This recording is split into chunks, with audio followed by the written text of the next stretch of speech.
Satuan Tugas Pemberantasan Judi Online terus bekerja untuk melindungi masyarakat dari bahaya judi online. Pada semester pertama 2024 tercatat sebanyak 174 triliun rupiah uang yang diduga terkait judi online di Indonesia. Jumlah ini diprediksi berpotensi menembus 400 triliun rupiah pada akhir tahun ini.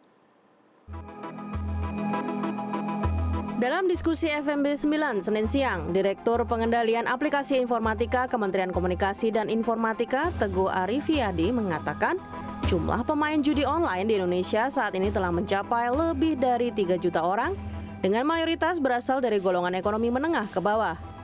Sehingga permainan tersebut menimbulkan dampak negatif bagi ekonomi dan sosial masyarakat. Perputaran nilai transaksi judi online sedemikian besar. Ya. Bahkan mungkin tahun ini angkanya sudah bisa di atas 300 triliun lagi gitu, dan bisa mencapai 400 triliun kemungkinan di akhir tahun. Kemudian pemainnya jumlahnya semakin meningkat ya. Sekarang udah di atas 3 juta pemainnya, dan mayoritas pemainnya adalah golongan ekonomi menengah ke bawah, sehingga dampak ekonominya sangat terasa ya.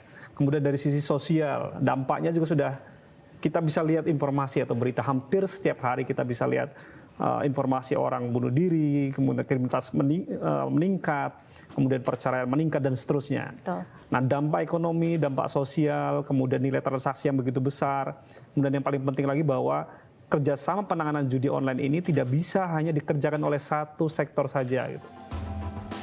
Meskipun situs sudah diblokir atau ditutup aksesnya oleh Kominfo, reproduksi konten judi online sangat cepat dan tinggi dengan 15 hingga 20 ribu situs atau aplikasi judi online baru bermunculan di internet setiap hari. Sementara itu, Kepala Departemen Perbankan Syariah (OJK) Deden Firman Hendarsyah mengatakan 6.400 rekening yang diduga terindikasi judi online sudah diblokir.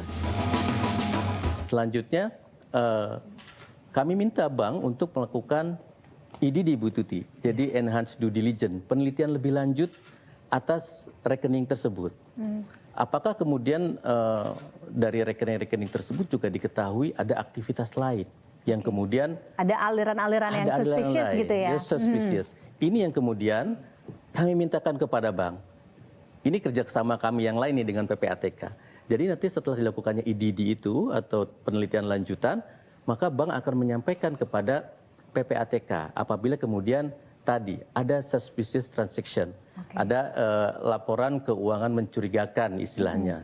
Itu kemudian disampaikan kepada PPATK. Sehingga selanjutnya tentu PPATK juga dapat melakukan langkah lanjutan.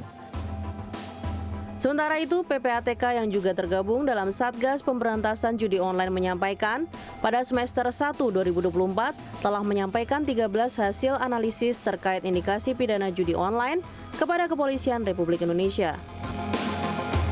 Per Juni 2024 posisinya adalah 174T. 174T melibatkan 117 juta transaksi. Jadi ini memang sesuatu yang tadi mungkin prediksinya di akhir tahun kita kurang tahu bagaimana, tapi memang tidak ada kesempatan buat kita untuk lengah dalam hal ini.